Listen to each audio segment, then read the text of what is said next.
हर हर महादेव। स्वागत है आपका आज की इस वीडियो में। आज हम बात करेंगे कॉम्प्रीहेंशन के पार्ट के बारे में, यानी कि पैसेज, PQRS, क्लोज टेस्ट और बाकी सारी रिलेटेड चीज़ें कि आप कहाँ से कैसे प्रिपेयर कर सकते हैं। सबसे पहले हम बात करते हैं कि इंग्लिश में है क्या। इंग्लिश में हमारे पास 3 पार्ट हैं, ग्रामर, वोकैब और कॉम्प्रीहेंशन।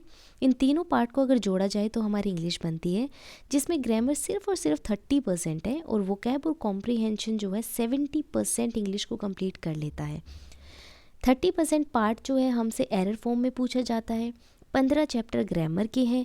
अगर उन 15 चैप्टर को हम कंप्लीट करते हैं, अच्छे से समझ लेते हैं, प्रैक्टिस करते हैं, तो ईजिली हम एरर डिटेक्ट कर पाएंगे, यानी कि 30% इंग्लिश तो हमारी कवर हो गई।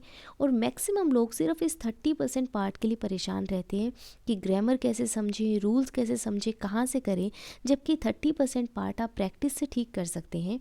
और ये जो है आपको हेल्प करता है, एक ब्रिज के तौर पे काम करता है आपकी 70% में एफिशिएंसी लाने के लिए। अब बात करते हैं 70% पार्ट की। तो 70% में हमारे पास वोकैब है, जिसमें one word substitution, idiom, phrases, phrasal words में एंटोनिम, सिनोनिम सारी चीज़ें आ जाती हैं। और कॉम्प्रीहेंशन में पैसेज, PQRS और क्लोज टेस्ट आता है। इस चीज़ को आप ठीक कैसे कर सकते हैं? देखिए, कॉम्प्रीहेंशन पार्ट को ठीक करने के लिए सबसे पहले बेसिक रिक्वायरमेंट आपके पास 3 ही है, क्योंकि 70% पार्ट आप समझ रहे हैं बहुत ज़्यादा होता है, बहुत से क्वेश्चन इन्हीं से पूछे जाते हैं। रीडिंग करें और वो भी माइंडफुल, अंडरस्टैंड करें और प्रैक्टिस करें। माइंडफुल रीडिंग का मतलब है कि जब आप पढ़ें तो आपको समझ आना चाहिए, ऐसा नहीं कि बस आप पढ़ते ही जा रहे हैं, एक रेल की तरह आपने लाइन खींच दी है। अब बात करते हैं 70% पार्ट की। सबसे पहले है वोकैब। वोकैब में हमारे पास ये सारे टॉपिक्स हैं जो मैं आपको ऑलरेडी बता चुकी हूँ। इनको आप किसी भी एक बुक से पढ़िए। ब्लैक बुक ले लीजिए, सुंदर सिंह, नीतू सिंह, MB पब्लिकेशन, कोई भी बुक ले सकते हैं। सुंदर सिंह में 3 पार्ट दे रखे हैं।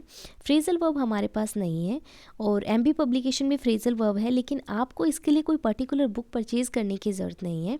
मैं आपको टेलीग्राम पे PDF प्रोवाइड करवा दूँगी, ताकि आपके लिए ईजी रहे इन पार्ट को कंप्लीट करने में। अगर आपके पास सुंदर सिंह है, ब्लैक बुक में तो ऑलरेडी गिवन है, नीतू सिंह में भी गिवन है। अगर आपके पास सुंदर सिंह है तो आप घबराना मत, मैं आपको टेलीग्राम पे PDF प्रोवाइड करवा दूँगी। बस आप मुझे कमेंट्स में बता देना आपके पास कौन सी बुक है। आप कैसे इसको कर सकते हैं, डेली के टारगेट सेट कीजिए। जैसे टारगेट स्टडी में हमारे पास तो 20 + 10 + 10 का टारगेट रहता है। 20 vocab, 10 one word substitution, 10 idiom phrases, या आप अपने हिसाब से कोई भी टारगेट सेट कर सकते हैं। डेली पढ़ने से वोकैब वाला पार्ट आपका कंप्लीट हो जाएगा, पर साथ के साथ रिवाइज करते रहना।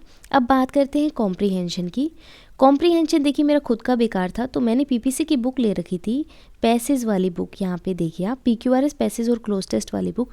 इससे मैंने प्रैक्टिस किया और खूब अच्छे से प्रैक्टिस किया। इसके साथ साथ देखिए आप क्या कर सकते हैं, रीडिंग कर सकते हैं, न्यूज़पेपर पढ़िए या कोई बुक पढ़ लीजिए। लेकिन वही बात है, माइंडफुल रीडिंग करना है, ऐसा नहीं है कि बस रेल की तरह लाइन खींच दी है। और अगर आप ये नहीं करना चाहते हैं तो दी बेस्ट मैं आपको सॉल्यूशन बता रही हूँ। सबसे बेस्ट है, आप एडिटोरियल करिए श्रीकांत सर के, इससे ज़्यादा अच्छा तो कुछ है ही नहीं। रामबाण है, मैं आपको हाईली हाईली हाईली रेकमेंड करूँगी। आप सोचिए, मैं इतना ज़ोर दे रही हूँ इस बात के ऊपर, कितनी इफ़ेक्टिव एक्सरसाइज हो गई है। इसमें सारी चीज़ें कवर हो जाती हैं, वोकैब, क्लोज टेस्ट, पैसेज। मैं जब पढ़ती थी मैं साथ में नोट बना लेती थी, नोट्स बनाती थी अपने वोकैब बूस्टर एक्सरसाइज के, और उनको फाइनल रिवीजन भी करती थी। तो देखिए, मेरे 5 पैसेज के अगर क्वेश्चन, उसमें 3-3 क्वेश्चन गलत हो जाते थे। इतने बेकार मेरा पैसेज कॉम्प्रीहेंशन था। इवन मेरा जब नेट का एग्ज़ाम था तब 5 क्वेश्चन में से मैं 3 क्वेश्चन गलत करके आ गई थी, सिर्फ पैसेज के। और सोचिए आप, उसका लेवल तो कंपैरेटिवली ईजी होता है, वहाँ भी मैंने मिस्टेक कर दी थी।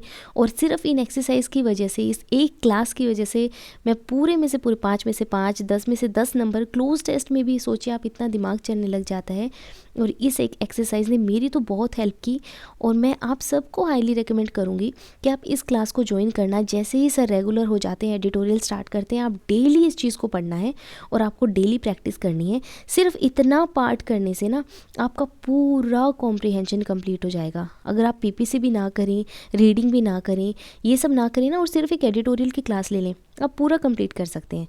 और देखिए, टारगेट स्टडी में तो हम क्या करते हैं ना, अब तो डेली प्रैक्टिस करने लगे, कॉम्प्रीहेंशन का पार्ट हम करने लग गए हैं। लेकिन अगर आप बहुत ज़्यादा कमज़ोर हैं ना इसमें, कॉम्प्रीहेंशन वाले पार्ट में, तो मैं आपसे कहूँगी आप हर रोज़ एक पैसेज करें, एक क्लोज टेस्ट करें और 5 या 7 PQRS आप डेली करें। उससे क्या होगा ना, एक रिदम बनेगी और आपको अंडरस्टैंडिंग होनी शुरू हो जाएगी। जब तक आप समुद्र में कूदेंगे नहीं, आपको कैसे पता चलेगा कि गहरा कितना है। ये वही वाली बात है, जब आप प्रैक्टिस करने लगेंगे, पढ़ने लगेंगे, आपको सारी चीज़ें समझ आ जाएंगी। और नीतू सिंह वॉल्यूम 1 से जो है आप इंग्लिश का ग्रामर वाला पार्ट कंप्लीट कर सकते हैं। आपके पास ल्यूसेंट है हिंदी मीडियम वाली, आप उससे भी कर सकते हैं। आपके पास जो बुक, आप उससे करिए। आपकी लगन और आपका डिटर्मिनेशन ही डिसाइड करेगा कि आप कितना अच्छे से पढ़ते हैं और आप कितनी अच्छी प्रिपरेशन करते हैं। आई होप इस वीडियो ने आपको हेल्प की हो। फिर भी कोई डाउट है तो आप मुझे कमेंट्स में ज़रूर बताना। हर हर महादेव।